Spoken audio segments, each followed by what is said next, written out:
Hello my dear students, आप सबका स्वागत है हमारी कॉम्प्रिहेंशन क्लास नंबर 7 में। माय डियर स्टूडेंट्स, आज हम करने वाले हैं पैराजंबल्स का टाइप नंबर 4।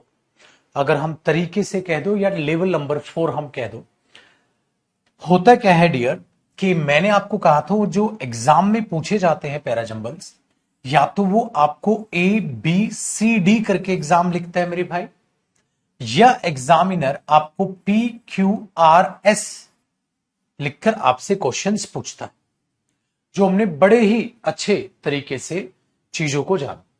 इसी में एक छोटा सा फर्क करता है मेरे भाई कि आपको पहला स्टेटमेंट और लास्ट स्टेटमेंट फिक्स करेगा, बीच के क्वेश्चंस पूछ लेता है।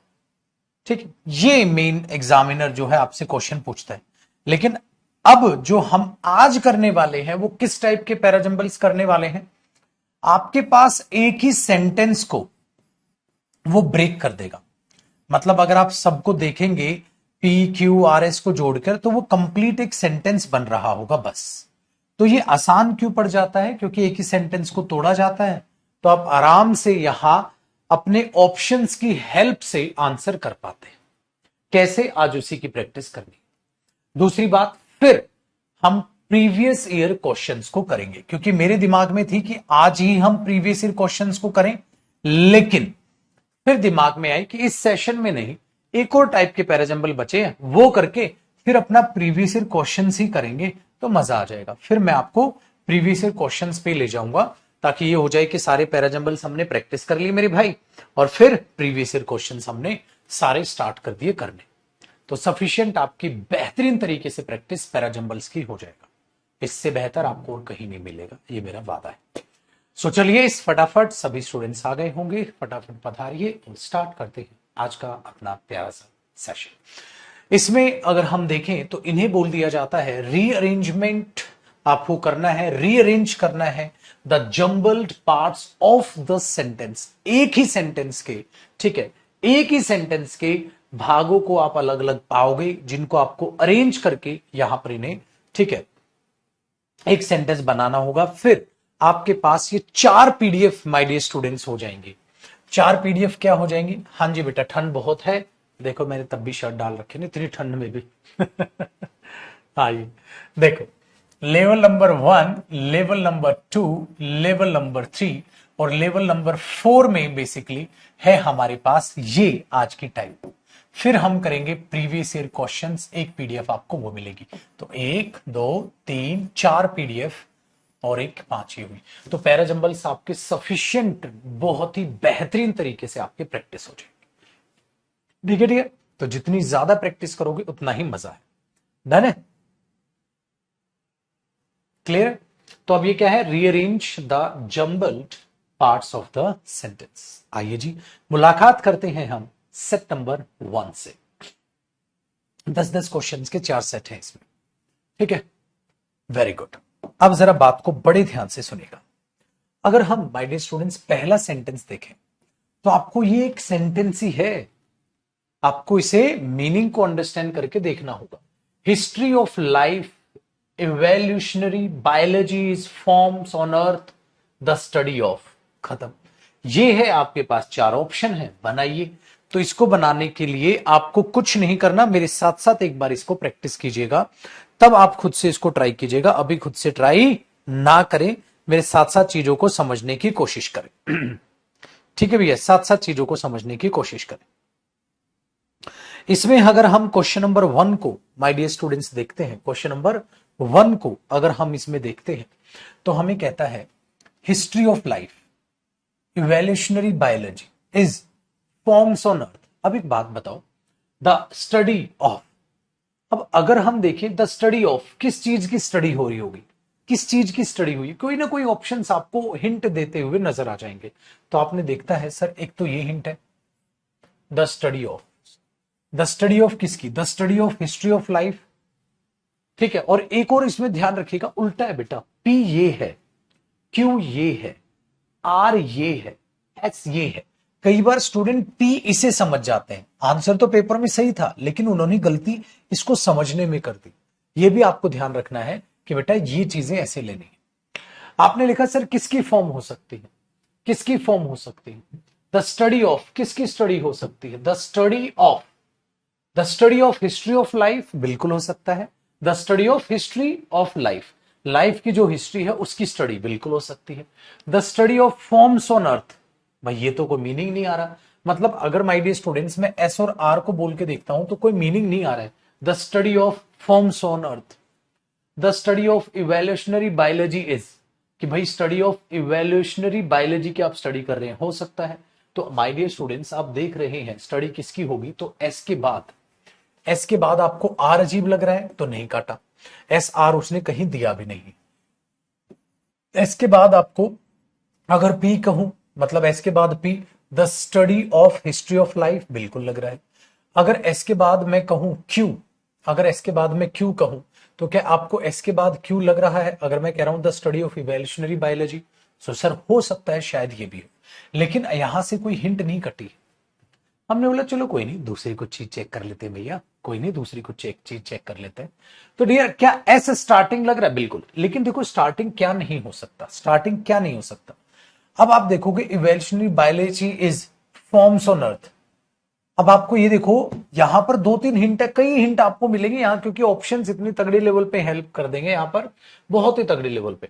तो आपने बोला हाँ सर एस भी स्टार्टिंग लग रहा है मेरे को, तो एस भी स्टार्टिंग लग रहा है बेटा। इवोल्यूशनरी बायोलॉजी इज, ये भी स्टार्टिंग लग सकता है कि भाई इवोल्यूशनरी बायोलॉजी है, क्या है?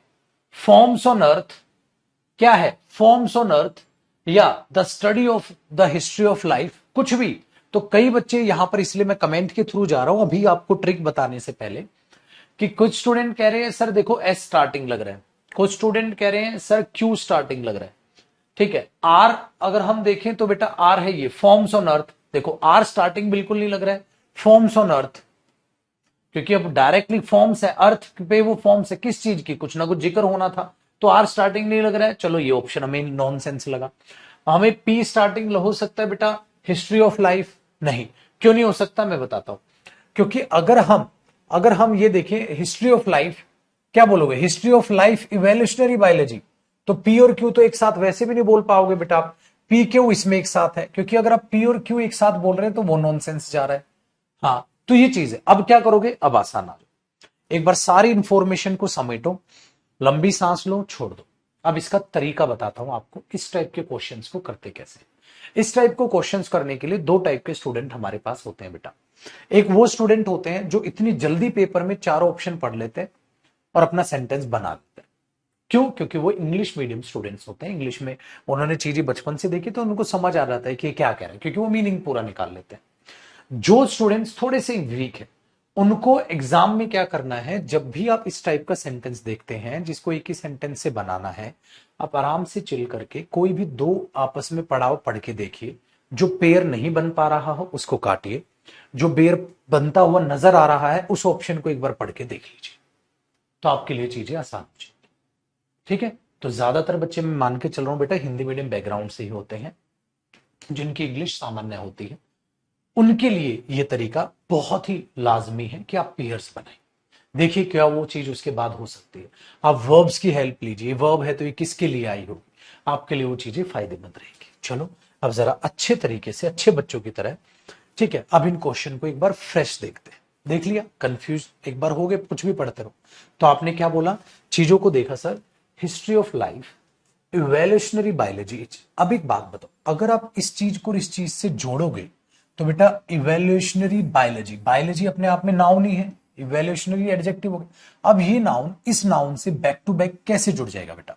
History of life evolutionary biology, history of life biology, sir ये तो जुड़ेगा नहीं, ये तो एडजेक्टिव हो गया बेटा इसका, तो ये तो दोनों आपस में जुड़ ही नहीं सकते। कैसे बोलोगे आप history of life biology, history of life evolutionary biology? नहीं, एक नाउन दूसरे नाउन के बैक टू बैक नहीं लिखा जा सकता। इसका मतलब मेरे बच्चे पी और क्यू एक साथ नहीं हो सकते बेटा। पी क्यू इसमें भी साथ है, पी क्यू इसमें भी साथ है, तो ये ऑप्शन भी कट गया और ये ऑप्शन भी कट गया। मेरे पास अब दो ऑप्शन बचे। जब एग्जाम में मेरे पास दो ऑप्शन बचे बेटा, मैं सिंपल दो ऑप्शंस को देखूंगा और ये सोचूंगा एक बार इसको पढ़ लेता हूं, एक बार इसको पढ़ लेता हूं। 2 सेकंड लगनी है मेरे बच्चे, पेपर में पढ़ना पड़ेगा। आप वो टाइम पास छोड़ दो ना, पेयर बनाओ फलाना ढिमकाना, भाई 2 ऑप्शन एग्जामिनर ने कटवा दिए, तो पढ़ के देखो। क्यों पढ़ो बेटा पहले, क्यों कौन सा है, ये रहा, evolutionary biology is the study of history of life, हाँ, फॉर्म्स ऑन अर्थ, जो लाइफ हमारी जो है वो जो धरती पर बनती है उनकी स्टडी होती है इवोल्यूशनरी बायोलॉजी। ये तो बिल्कुल ठीक लग रहा है। तो सेंटेंस क्या बन रहा है बेटा, देखो क्यों, क्यों कौन सा है, ये वाला, evolutionary biology is the study of the history of life. कौन सी history of life, forms on earth, जो लाइफ हमारी हिस्ट्री ऑफ लाइफ है जो धरती पर बनती है। सर ये तो करेक्ट लग रहा है। आइए इसको पढ़ते हैं। अगर हम इसको पढ़े मेरे बच्चे, तो ये कह रहा है हिस्ट्री ऑफ लाइफ, हाँ, द स्टडी ऑफ। अब बेटा पी और एस आप एक साथ बोल के देखो कितना घटिया लगेगा। हिस्ट्री ऑफ लाइफ, ठीक है, आपने पी बोला, history of life the study of. अब history of life the study of, फिर से वही हुआ बेटा, नाउन के बाद आप बैक टू बैक नाउन बोलोगे, लाइफ द स्टडी ऑफ, तो बेटा ये दोनों आपस में रिलेट नहीं होंगे, पीएस नहीं रिलेट होगा, एसपी हो जाएगा। क्यों, the study of the study of history of life, history of life की स्टडी। आप अगर ये लिखोगे बेटा, history of life, history of life the study of, बेटा कैसे रिलेट करोगे इस चीज को। तो ये और ये तो बोला जा सकता है, ये नहीं बोला जा सकता। इसका मतलब बेटा पी और एस गलत हुआ, बी ऑप्शन। कितना आसान क्वेश्चन को क्यों आपको मुश्किल बनाना है, क्यों मुश्किल बनाना। अब आप उसको पढ़ो तो आप देख पाओगे बड़े प्यार से। इवोल्यूशनरी पहले पे ये पढ़ना बेटा, दूसरे पर एस पढ़ना, तीसरे पर ये पढ़ना और चौथे पर ये पढ़ना। आप अपने आप समझिए, evolutionary biology is the study of history of life forms on earth, जो हिस्ट्री ऑफ लाइफ हमारी अर्थ पे बनती है उनकी स्टडी ही इवोल्यूशनरी बायोलॉजी। कितना आसान से काम, कितना आसान से काम क्या। और आहिस्ता आहिस्ता, ठीक है ना, आहिस्ता आहिस्ता जैसे जैसे आप इनको आगे बढ़ते चले जाओगे आपकी बात बनती चली जाएगी। दूसरी चीज, कोई स्टूडेंट जो साइंस बैकग्राउंड से, उनके लिए चीजें आसान होती हैं क्योंकि उन्होंने इवोल्यूशनरी बायोलॉजी की डेफिनेशन पहले भी पढ़ी होती है, तो ऐसी भाषा उनको और आसान। ठीक है, चलो अब ये तो पहला क्वेश्चन था। अब देखना आहिस्ता आहिस्ता आपकी इतनी बढ़िया प्रैक्टिस बन जाएगी कि आप सारे क्वेश्चन बना लोगे। चलो भैया मेरे क्वेश्चन नंबर 2 को देखते हैं क्या कहता है। क्वेश्चन नंबर 2 को अभी मेरे साथ साथ ही रखिएगा, ज्यादा फुर्ती दिखाने की कोशिश ना करें, ठीक है भैया, फुर्ती दिखाने की कोशिश ना करें। कहता है बेटा, life is considered the origin of, ठीक है। अब आप ध्यान से सुनिएगा, जब आप यहां पर देखेंगे बेटा, जब आप यहां पर देखेंगे life is considered the origin of, आप बोलोगे सर ये पी और ये क्यू, क्या पी क्यू हो सकता है? सर कैसे बोलूंगा, life is considered the origin of, considered the origin of नहीं sir, the history of universe a unique event in. तो आपने बोला sir life is considered the origin of, ठीक है सर, बोल नहीं पा रहा, दोनों एक साथ बोल नहीं पा रहा। तो बेटा आप ध्यान से देखोगे तो आप पी क्यू नहीं बोल पा रहे, आप पी क्यू नहीं बोल पा रहे। तो क्या पी क्यू है, पी क्यू है, पी क्यू है, पी क्यू है। ये एग्जामिनर बेवकूफ नहीं, उसने एक ही ऑप्शन कटवाया क्योंकि इजी था ना। चलो आगे देखते हैं, the origin of the history of universe, बोल पा रहे हो बेटा, हो सकता है क्यू आर हो भैया, ठीक है, हो सकता है, क्यों बोल पा रहे हो, the origin of the history of universe a unique event इन। अब एक और तगड़ी देखिएगा बेटा, देखो, अब आ यूनिक इवेंट इन और लाइफ इज कंसिडर्ड, तो आप अगर पूरे सेंटेंस को पढ़ोगे बेटा तो आपको ये नजर आएगा, ये मेन वर्ब और वो है हेल्पिंग वर्ब, और ये पैसिव वॉइस है। Life is considered, life consider की जाती है ना, लाइफ कंसिडर की जाती है माय डियर स्टूडेंट्स, ये अपने आप में पैसिव वॉइस है पी, और यहीं पर आपको ये वर्ब नजर आ रही है। तो इसका सब्जेक्ट कौन है, लाइफ, भाई बिल्कुल हो सकता है, ठीक है, बिल्कुल हो सकता है। चलो देखते हैं, लाइफ सब्जेक्ट है, कोई और सब्जेक्ट है। तो कह रहा है डैश लाइफ इज कंसिडर्ड, तो आपने बोला पीक्यू नहीं बोल पा रहे थे तो पीक्यू हमने काट दिया, कोई बात नहीं है, एक ऑप्शन कटा। कहता the origin of the history of universe a unique event. अब देखो बेटा, the history of universe a unique event इन, अब आप देखोगे तो बेटा आप आर और एस भी एक साथ नहीं बोल पा रहे होगे, अब अगर आप आर एस बोलोगे तो वो नॉनसेंस लगेगा। क्या आर एस दिया है? कहीं भी आर एस नहीं दिया। चलो उल्टा बोल के देख लो। The history of universe life. अगर मैं आर के बाद पी बोलने की कोशिश करूं बेटा, आर के बाद पी, सर वो भी नहीं बोल पा रहा, आर के बाद पी दिया भी नहीं। तो अब देखो तीनों में क्या है, यहां पर दिया है बेटा एस क्यू और यहां पर भी दिया है एस क्यू। अगर मैं देखूं एस क्यू एक साथ नहीं हुआ तो दोनों ऑप्शन कटेंगे, ए आ जाएगा। अगर मैं इधर देखूं तो और कोई है, और कोई कॉमन किसी में भी नहीं है। पीएस पीएस ये भी है, देखो एस क्यू था, यहां भी पीएस है, यहां भी पीएस है। तो आपको कोई भी एक चीज पकड़ के चलनी है बस। अब जरा एस क्यू को देखो, एस हमारे पास है ये, अ unique event in the origin of. भाई लग रहा है सर हो सकता है, हो सकता है, लेकिन एक बार बेटा पढ़ के देखते हैं, एक बार ध्यान से सुनिए। पी पढ़ रहा है, life is considered, S considered a unique event इन, ठीक है, फिर Q the origin of the history of universe. आपने बोला सर अगर मैं इसको पढ़ रहा हूं तो इस सेंटेंस का कोई मीनिंग ही नहीं आ रहा है, इस सेंटेंस का कोई मीनिंग ही नहीं आ रहा है। क्यों बेटा? क्योंकि दो चार लाइनें हैं, आपने पढ़ के देख ली। आपने पढ़ा लाइफ इज कंसिडर्ड, हाँ, फिर अ यूनिक इवेंट इन, फिर the origin of the history of universe. भाई लाइफ कंसीडर की जाती है, क्या कंसीडर की जाती है, मीनिंग नहीं आ रहा है। अब ये पढ़ के देखो बेटा, एस क्यू पी आर। अब मैंने एस पढ़ा, ठीक है, अ unique event in the origin of, ठीक है, लाइफ इज कंसीडर्ड। भाई आपने बोला सर ये भी नॉनसेंस लग रहा है, तो ये भी कटा, ये भी कटा, तो आंसर ये रहा होगा। एक बार पढ़ के देखते हैं बेटा। क्यू में क्या लिखा है? The origin of, the origin of life, the origin of life, the origin of life is considered a unique event, ठीक है, अ unique event in the history of universe. तो अगर आप इसको पढ़ के देखेंगे तो आपको ये बिंदास समझ में आएगा। तो आप पढ़ के देखो बेटा, ये बिल्कुल हो गया। क्या? देखो एक बार दोबारा, क्यू में क्या है? द ओरिजिन ऑफ, ये पहले पे पढ़ना बेटा, the origin of life is considered. Life का जो ओरिजिन है उसको कंसिडर किया जाता है, क्या क्या कंसिडर किया जाता है? अ यूनिक इवेंट, एक यूनिक इवेंट कंसिडर किया जाता है in the history of universe, universe की हिस्ट्री में। एक सेकेंड रुकिएगा डियर, आपकी कमेंट्स रुक गई। तो माय डियर स्टूडेंट्स, इससे मेरी बातें भी सुनते रहिए, मैं कमेंट्स को कर रहा हूं, ठीक। इससे आपको एक बात बेहतरीन पता चल गई कि सर सिर्फ और सिर्फ एक ही इलाज है इन टाइप के क्वेश्चंस को करने का, आपको ऑप्शंस को ही एलिमिनेट करना होगा डियर, आपको ऑप्शंस को ही एलिमिनेट करना होगा। सर अगर ऑप्शन ही समझ नहीं आए तो भाई ऑप्शन तो पढ़ने पड़े। इसलिए उसने क्या किया, यहां कोई हिंट नहीं दी बेटा, कोई भी हिंट नहीं दी। जैसे ऊपर वाले क्वेश्चन में था, तो एग्जामिनर क्या चाहता था, आप पूरी सेंटेंस पढ़ो भाई, तो आपको पूरा सेंटेंस ही पढ़ना पड़ेगा, तो पूरा सेंटेंस ही पढ़ना पड़ेगा, मीनिंग निकालना पड़ेगा। आहिस्ता आहिस्ता प्रैक्टिस करोगे अभी मेरे साथ, आज की ही क्लास जब तक एंड होगी आप इस टाइप के मतलब क्वेश्चंस में कॉन्फिडेंस दिखा चुके हो। चलो क्वेश्चन नंबर 3 को जरा टैकल कीजिएगा। क्वेश्चन नंबर 3 को माय डियर स्टूडेंट्स कोशिश करो, ऑप्शंस को पढ़िएगा, वैसे उस चक्करबाजी में इसको मत पढ़िएगा।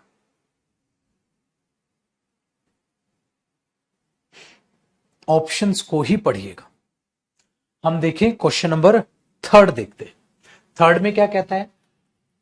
3 में कहता है भैया, productive resources is how we manage and competitiveness critical to strategic growth.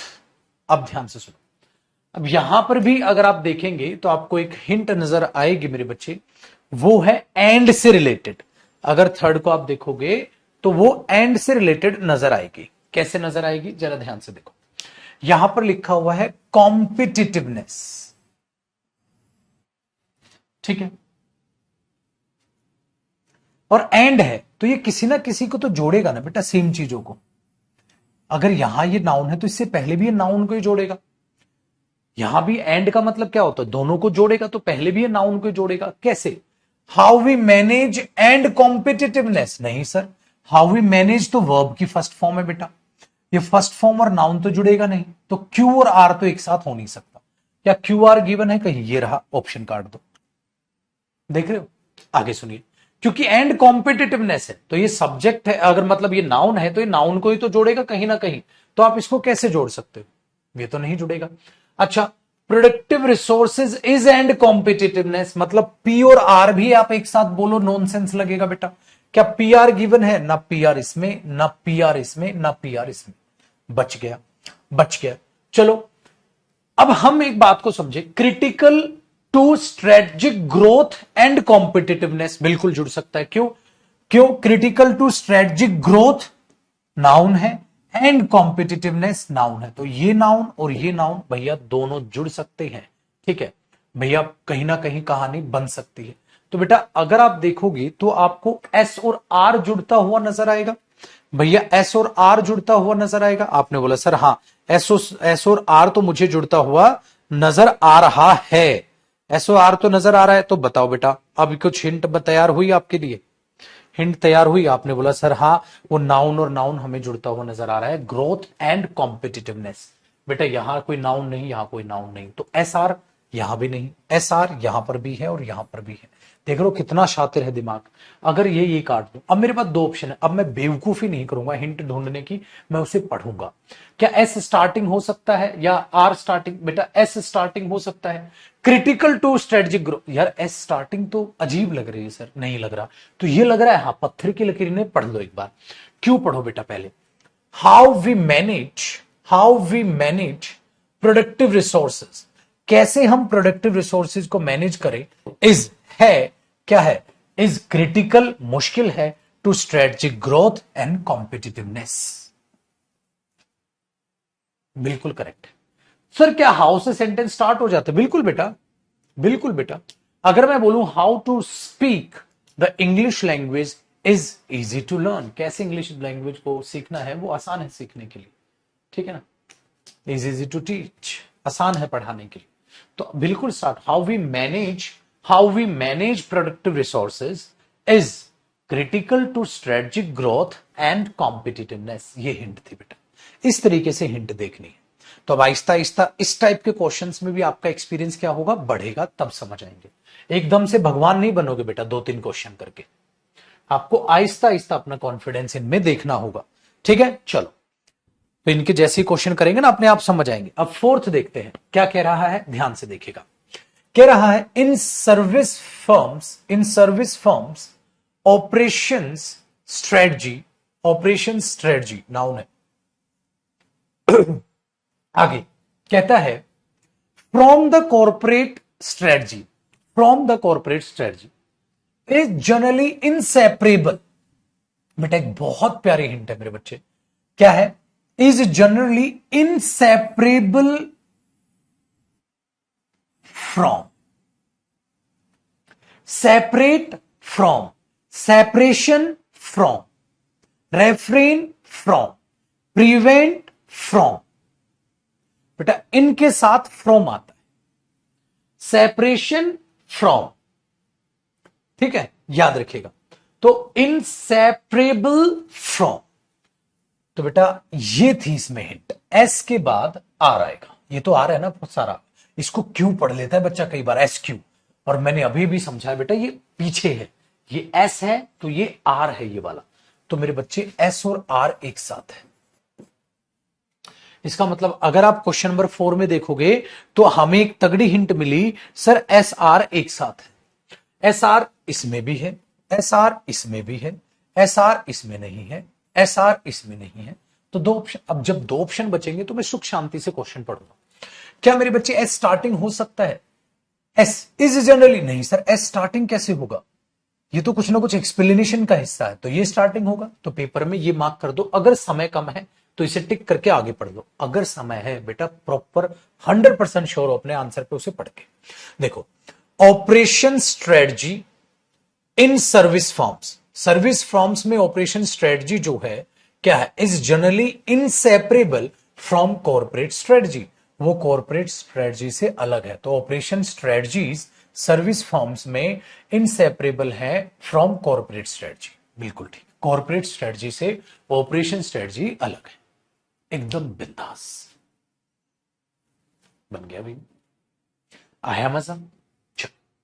तो चीजें कुछ नहीं पता बेटा कहां पे क्या हिंट मिले और किस हिंट पे आपको काम करना पड़ जाए।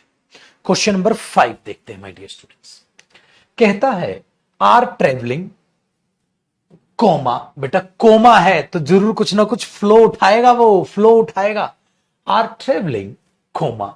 A recent survey has revealed, एक recent survey ने रिवील किया है that कि ओ ओ ओ ओ ओ क्या they are worried about their safety even as more and more Indians। अब ध्यान से सुनिएगा माय डियर स्टूडेंट्स, कहता है has revealed, कुछ रिवील किया है। बेटा क्या रिवील किया है, क्या रिवील किया है सर? उसको एक्सप्लेन करने के लिए आपको नहीं लग रहा बेटा दैट कंजंक्शन आना चाहिए? A recent survey has revealed that they are worried about their safety। अब एक बात बताओ, a recent survey has revealed are traveling? नहीं। A recent survey has revealed even as more as Indians? नहीं। बेटा Q के बाद आप सिर्फ और सिर्फ आर बोल सकते हो और कुछ नहीं बोल सकते आप। उन्होंने रिवील किया है क्या, तो उसके बाद ना तो आप ऐसे बोल पा रहे ना ये, आप क्या बोल पाओगे? दैट कंजंक्शन क्या रिवील किया बताओ? मैं जानता हूं, I know that, I want to tell you that, तो वही तो क्या रिवील किया है? दैट। बेटा मुझे लगा सर क्यू आर ही एक साथ होने चाहिए और कोई क्यू के साथ जच नहीं रहा सर। क्यू आर एक साथ है, क्यू आर एक साथ है, क्या है नहीं है, क्या है नहीं है, क्या है नहीं है, लेकिन पत्थर की लकीर तो नहीं है। मैंने सोचा चलो अब इसे पढ़ते हैं। एस पढ़ो बेटा, कहता है एस देखो, even as more and more Indians are travelling, are travelling, ठीक है, क्या कहता है? Even more and more Indians are travelling, ज्यादा से ज्यादा इंडियंस ट्रेवल कर रहे हैं यार, इसलिए कोमा था। फिर अगला सेंटेंस चालू किया उसने, तो even as more and more Indians are travelling comma, a recent survey has revealed that they are worried about their safety। कहता है ज्यादा से ज्यादा इंडियंस ट्रेवल कर रहे हैं और रिसेंट सर्वे कहता है वे अपनी सेफ्टी के बारे में थोड़े से चिंतित हैं। वे कौन? इंडियंस। वही बहुत तगड़ी हिंट थी। और एक और प्यारी हिंट थी बेटा, पहले नाउन आएगा बाद में तो प्रोनाउन यूज होगा ना, तो ये इसके बाद ही होगा कहीं ना कहीं। बहुत प्यारी प्यारी हिंट थी, लेकिन ये तगड़ी थी। बताओ बेटा, अब हमने बोला sir even as more as sentence की स्टार्टिंग हो जाएगी। बिल्कुल बेटा, क्योंकि कोमा ले लिया उसने, कोमा ले लिया। जैसे if you work hard comma you will succeed, if you work hard comma you will succeed, या you will succeed if you work hard. तो भाई क्यों नहीं हो जाएगी उससे स्टैटिक? कोमा ले, कोमा ले। So even as more and more Indians are traveling, a recent survey has revealed that they are worried। they कौन? इंडियन। तो भैया एस के बाद ही तो कहीं ना कहीं आर होगा, एस के बाद ही तो कहीं ना कहीं आर होगा, बाद में जाके कहीं। एस से पहले आर थोड़ना आ जाएगा, एस से पहले आर थोड़ना आ जाएगा, पहले नाउन आएगा बाद में तो प्रोनाउन मारोगे। फिर दो ऑप्शन बचे, दो बचे तो क्यू बचा, क्यू क्या? रिसेंट सर्वे हैज क्यू, फिर रिवील्ड, एस कैसे बोल दोगे? As more as, even more as, क्यों? क्यू के बाद तो रिवील के बाद दैट ही आना था, फिर ये गलत होता, फिर ये चुना जाता। तो इससे स्टार्टिंग हो जाएगी, बिल्कुल क्यों नहीं हो जाएगी? बिल्कुल हो जाएगी। हुआ ना काम आसान। तो इसमें भी एक तगड़ी हिंट थी। तो एग्जामिनर हिंट फेंकेगा बेटा, बस आपको कैच करना है। कैच कर पाओगे जब ज्यादा से ज्यादा नंबर ऑफ क्वेश्चंस करोगे। चलिए क्वेश्चन नंबर 6 देखते हैं माय डियर स्टूडेंट्स, क्या कहता है। अब 6 में अपनी कमांड बनाते हैं। कहता है भैया द इमेजिनेशन ऑफ चिल्ड्रन, बच्चों की इमेजिनेशन है, the imagination of children stories can exercise. अब आपने बोला सर मैं पी और क्यू एक साथ नहीं बोल पा रहा, पी क्यू गिवन है, काट दो इसको। तो चलो आगे बढ़ो। Stories can exercise more than the stories है, stories can exercise more than the stories. मतलब अगर मैं क्यू आर को भी पढ़ रहा हूं तो क्यू आर से भी मैं कुछ खासा खुश हूं नहीं, और क्यू आर गिवन भी नहीं है। चलो, बिकॉज दे टेल, क्योंकि वे बताती हैं। कौन बताती है? बिकॉज दे टेल, यार स्टोरी ही बताती होंगी। चलो चेक करते हैं सर, अब ध्यान से सुनो। क्योंकि वे बताती हैं बेटा, बिकॉज से कभी शुरुआत तो होगी नहीं, तो एस स्टार्टिंग भी नहीं होगा। देखो कितना निकम्मा एग्जामिनर, यही ऑप्शन दो दो बार कटवा रहा है दो दो हिंट से। ठीक है, अब जरा देखते हैं बेटा क्यू में क्या कहता है। क्यू में कहता है स्टोरी कैन एक्सरसाइज, क्यू भी स्टार्टिंग हो सकता है। आर में क्या कहता है मेरे बच्चे? आर में कहता है मोर देन द स्टोरीज। अब बेटा मोर देन द स्टोरीज, अब यहां पर भी अगर आप ध्यान से देखेंगे, मोर देन द स्टोरीज किसको रिलेट कर रहा हो? बताओ, मोर देन द स्टोरीज किसको रिलेट कर रहा होगा? The imagination of children more than the stories. क्या मैं पी के बाद आर बोल दूंगा? मतलब अगर दो स्टेटमेंट, अगर चलो क्यों, एक काम करते हैं इसी में पढ़ के देख लो। क्या अगर मैं इसमें क्यू आर बोलूं बेटा, जो इमेजिनेशन है बच्चों की, stories can exercise, stories exercise कर सकती है क्या इमेजिनेशन ऑफ चिल्ड्रन। ऐसे तो एक बार क्यू आर पढ़ के देखो, क्यू कौन सा है हमारे पास, स्टोरीज कैन एक्सरसाइज, ठीक है, मोर देन द स्टोरीज। तो आप क्यू और आर एक साथ ये भी नहीं पढ़ पा रहे आप, क्यू आर जी सॉरी यार, क्यू आर इधर काटा था, यहां भी तो क्यू आर है, ये भी काट दो, खामा खा कहां मत्था लगा रहा हूं, सॉरी बेटा सॉरी, ठीक है। मैंने कहा था क्यू आर नहीं आ सकता एक साथ, तो जो क्यू आर मैंने यहां काटा, यहां काटना भूल गया, यहां भी तो क्यू आर है, बट अब दो ऑप्शन बचे, भाड़ में गया, अब तो दो ऑप्शन को सिंपल पढ़ लो बेटा। इसको पढ़ो, क्यू में stories can exercise the imagination of children, but stories जो है वो बच्चों की इमेजिनेशन को एक एक्सरसाइज करा सकती हैं। क्यों करा सकती हैं? फिर because they tell more than the stories, क्योंकि वो कहानियां उनसे ज्यादा कुछ बयां करती है। सी लग रहा है। अगर मैं डी पढ़ूं मेरे बच्चे, आर पहले पढ़ लो, आर में लिखा हुआ है, आर में लिखा हुआ है मोर देन स्टोरीज। यार मोर देन स्टोरीज से शुरुआत क्यों करोगे तुम, उनसे पहले कुछ तो रिलेट होगा ना, तो वो चीज यहां पर हमने बोला यार नहीं सर ये रिलेशन नहीं, मोर देन स्टोरीज नहीं, तो एक ही ऑप्शन बचेगा, एक ही ऑप्शन बचा हमारे पास। तो क्या कहने की कोशिश कर रहा है, stories can exercise, stories can exercise the imagination of children, ठीक है, because they tell more than the stories. तो ये हिंट पे काम करो बेटा, आओ हिंट जरूर देगा सर, पेपर वाले ने हिंट ही नहीं दी बेटा, पेपर किस बात का, फिर फेल कराने नहीं बुला रहा आपको, वो आपका टेस्ट लेने बुला रहा है, ठीक है, हिंट ही नहीं दी, हिंट के बगैर सेंटेंस कैसे बन जाएंगे। चलो अब नेक्स्ट क्वेश्चन को देखते हैं, हिंट के बगैर तो सेंटेंस ही नहीं बन सकते ना बेटा।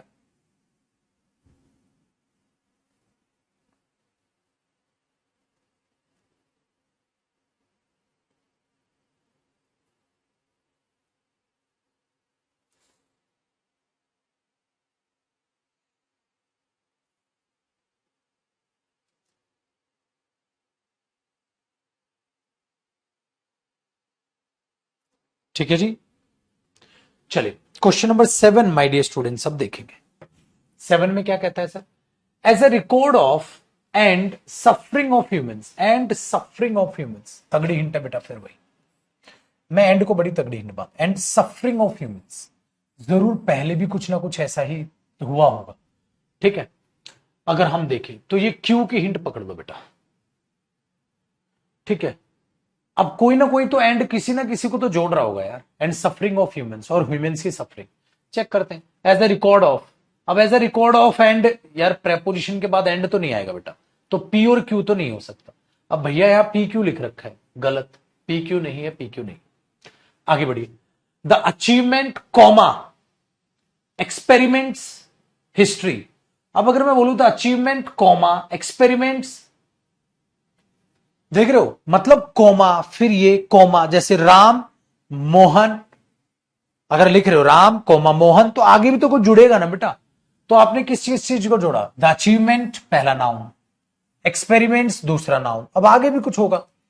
हिस्ट्री इज कंसिडर्ड है, the achievement experiments history is considered. यार आप आर और एस एक साथ बोल पा रहे हो बेटा, नहीं बोल पा रहे। एग्जामिनर आर एस यहां भी दिया, ये भी गलत, आर एस यहां भी दिया, ये भी गलत, वो भी दो नॉनसेंस लग रहे हैं बेटा। दो बच गए, पढ़ लो ना यार शांति से, क्या टक्कर है, पढ़ लो बेटा।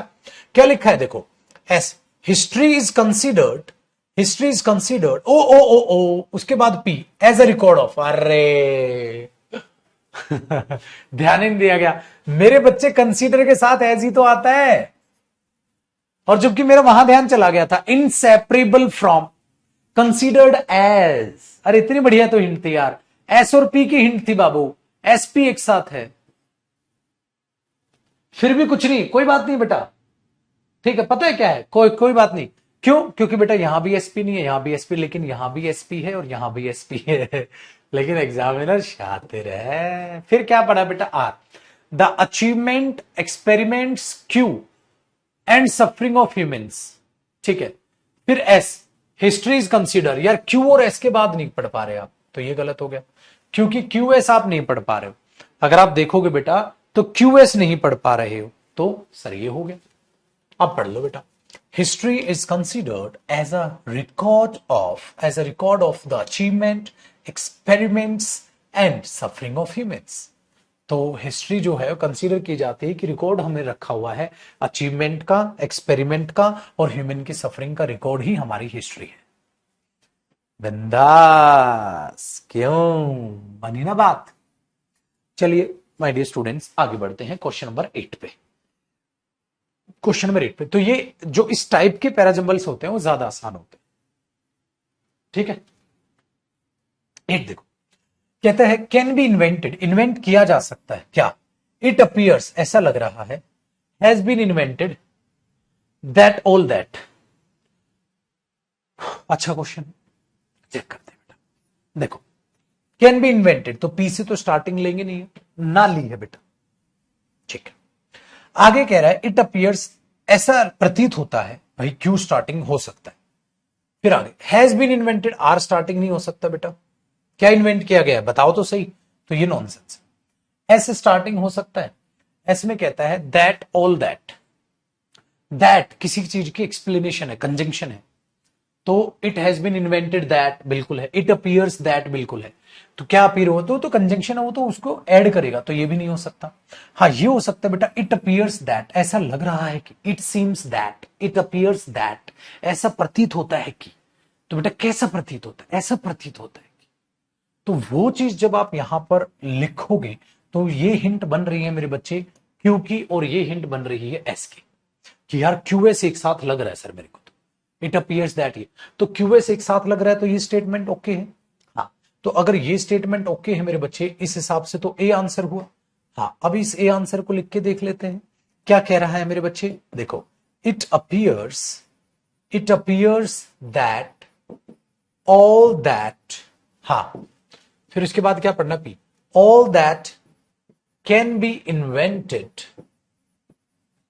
हाँ हैज बीन इन्वेंटेड। देखो पेपर में तो आप ये मार्क करके आ गए, हाँ पेपर में तो मार्क करके आ गए, लेकिन मुझे ये चीज बहुत शानदार लग रही है बेटा, आपने मार्क कर दिया पेपर में। हाँ सर ये आप लिख क्यों रहे हो, ऐसे तो आज तक आपने कोई क्वेश्चन नहीं लिखा, अब तक तो आपने कोई भी नहीं लिखा, ये क्यों लिख रहे हो, इससे इतना प्यार क्यों, क्योंकि ये चीज समझाने की है। देखो बेटा इट अपीयर्स दैट, ऐसा लग रहा है कि, बेटा ये कंजंक्शन है, ये एक बात पूरी होगी बेटा, ऐसा लग रहा है कि, हाँ अब ध्यान से सुनो, ऑल वो सारी चीजें, वो सब, ऑल, ऑल ये सब्जेक्ट है सर किसका, बेटा इसका।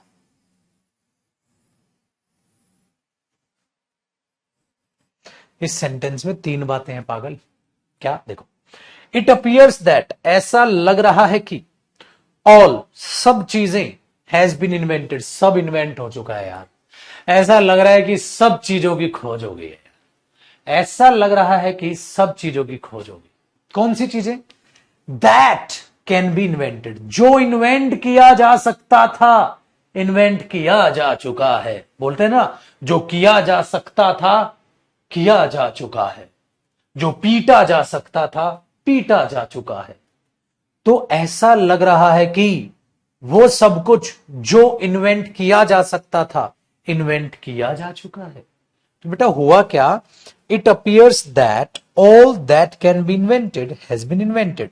तो ये सेंटेंस का ये सब्जेक्ट का ये, सर ये दैट कैन बी, दैट क्या है, ये बेटा प्रोनाउन है, ऑल के लिए है, रिलेटिव प्रोनाउन है, ये रिलेटिव क्लॉज है।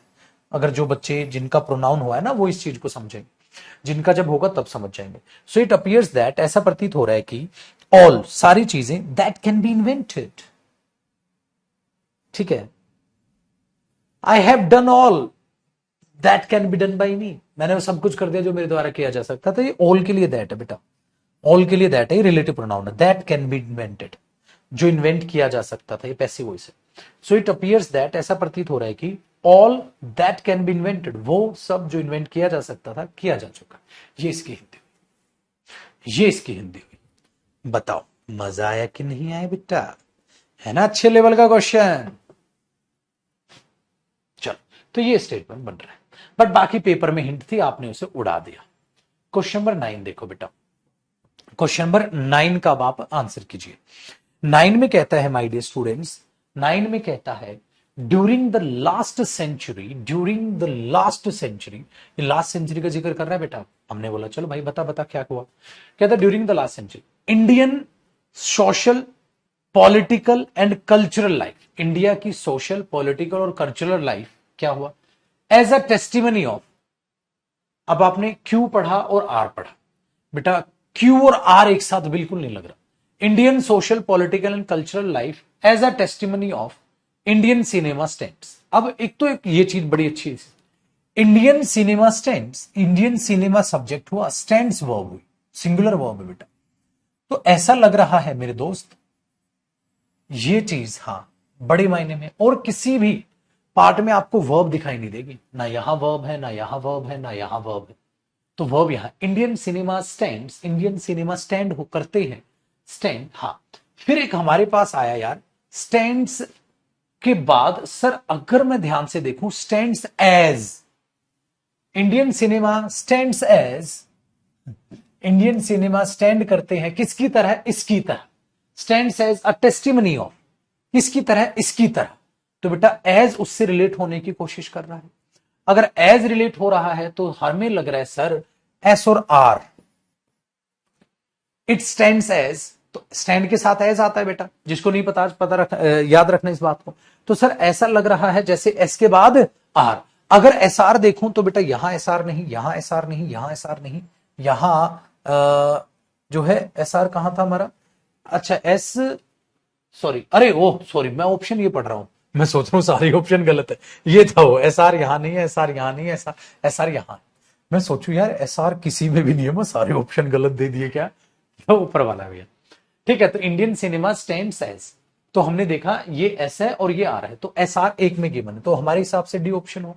फिर हम भगवान नहीं, एक बार पढ़ लेते हैं बेटा, क्या देखो, Indian cinema stand as a testimony of, a testimony of Indian social, political and cultural life during the last century। अरे करेक्ट, कल्चरल लाइफ कब की, ड्यूरिंग द लास्ट सेंचुरी, बिल्कुल करेक्ट है भैया।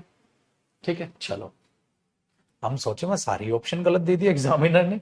10 देखो बेटा, अब क्वेश्चन नंबर 10 की, ठीक है, हाँ 10 की बात अब हम करते हैं। क्वेश्चन नंबर 10 में कहता है my dear students, of all searches for knowledge should be the beginning, ये बिगिनिंग होगी, ठीक है, देखते हैं, and exploration into truth and experiments of life. अब आ जाएगा यहां बेटा ये एंड एक्सपेरिमेंट्स ऑफ लाइफ, तो ये एंड किसी को तो जोड़ेगा ना भैया, किसी को तो जोड़ेगा, एक्सपेरिमेंट्स ऑफ लाइफ, तो लाइफ से एंड एक्सपेरिमेंट्स ऑफ लाइफ, ये एस किसी ना किसी को तो जोड़ेगा, किसको जोड़ेगा, देखते हैं सर, देखते हैं, and experiments of life, life के एक्सपेरिमेंट, और किसको जोड़ेगा बेटा, लाइफ के एक्सपेरिमेंट और किसको जोड़ेगा, an exploration into truth and experiments of life, नहीं सर,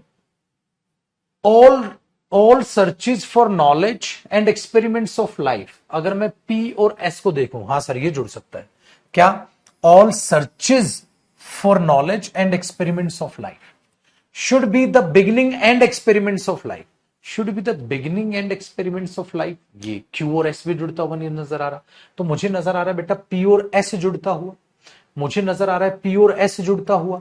अब अगर मैं पी एस को जोड़ू तो इसमें पी एस है, इसमें नहीं है, इसमें नहीं है, इसमें नहीं है, तो प्लूरल प्लूरल जोड़ रहा है, बड़ा बिंदास है, हिंट है, जरूरी नहीं है पत्थर की लकीरों, एक बार पढ़ो।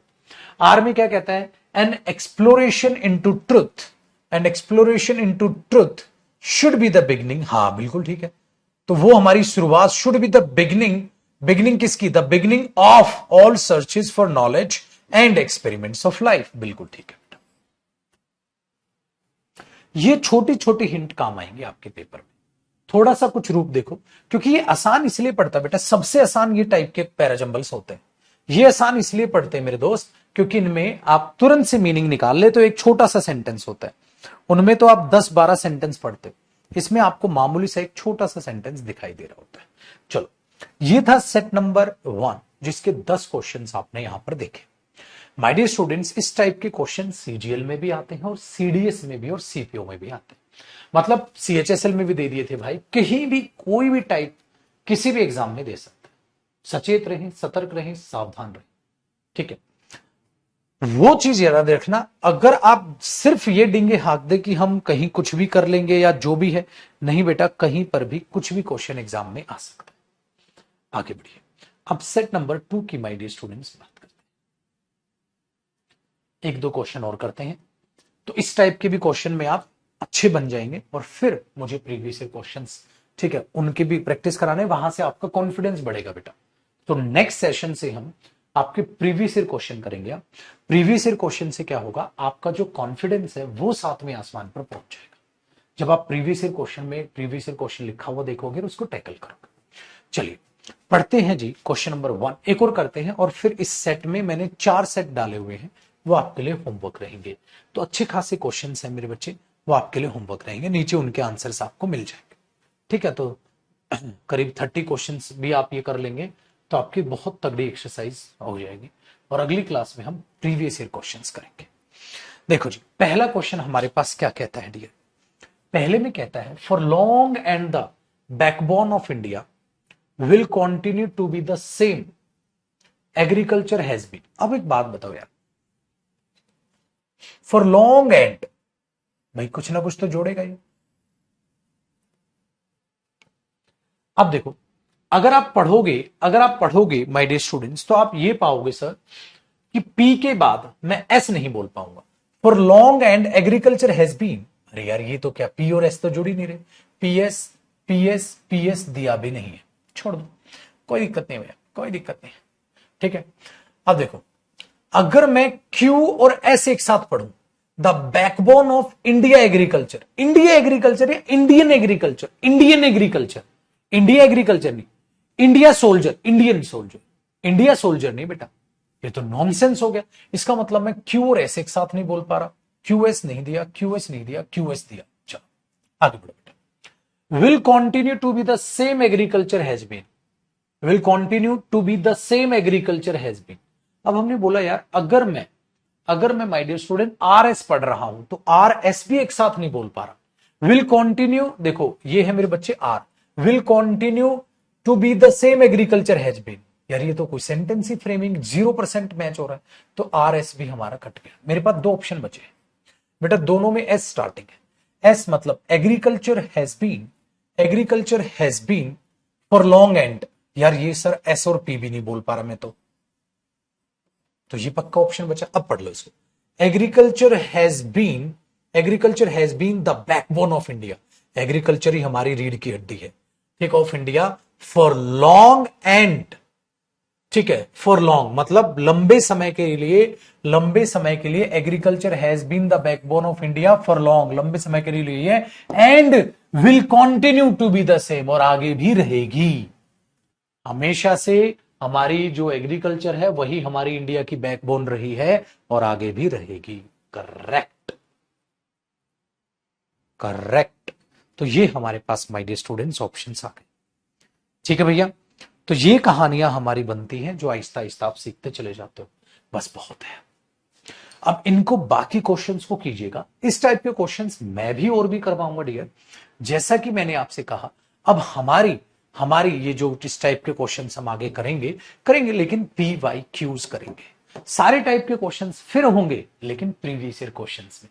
क्यों? क्योंकि मैं आपको वो संतुष्टि देना चाहता हूं कि पुत्र आप यहां एग्जाम भी पढ़े कि ये इस साल का पेपर है और आप क्वेश्चन कर रहे हो पिछले साल के, तो आपका कॉन्फिडेंस बढ़ेगा। अभी तक तो मैंने ये सारे सेट ऐसे तैयार किए हैं कि किसी में भी प्रीवियस ईयर क्वेश्चन ऐसे ब्रैकेट में नहीं है। ठीक है, तो इस बात को दिमाग में रखेंगे कि हम लोगों ने अब मेहनत करनी है प्रीवियस ईयर क्वेश्चंस का। मतलब ये नहीं कि प्रीवियस ईयर क्वेश्चन में चांद सितारे लगेंगे, ढेर बहुत आसान लगेंगे। ये मैंने एकदम क्रीम आपको समझाया है, आपका इतना बढ़िया लेवल बना दिया है। अब प्रीवियस ईयर क्वेश्चंस आपको हलवा लगेंगे, बहुत ही अच्छे से आप क्वेश्चंस को कर पाओगे। ठीक है, ताकि आपका कॉन्फिडेंस बढ़े। सो नेक्स्ट सेशन से अब हम प्रीवियस ईयर क्वेश्चंस करेंगे। ठीक है, तो उसमें हम मुलाकात करेंगे, वहां से चीजों को समझेंगे। अब आपके पास 4 पीडीएफ ही आ चुकी होंगी। ठीक है, उन 4 पीडीएफ को आप चेक कर लीजिएगा, लेवल 1, लेवल 2, लेवल 3, लेवल 4। ठीक है, वो चीजें हमें यहां पर देखनी। चलिए, thank you so much my dear students, bye bye, take care, खुश रहें, आबाद रहें, तंदुरुस्त रहें। Thank you.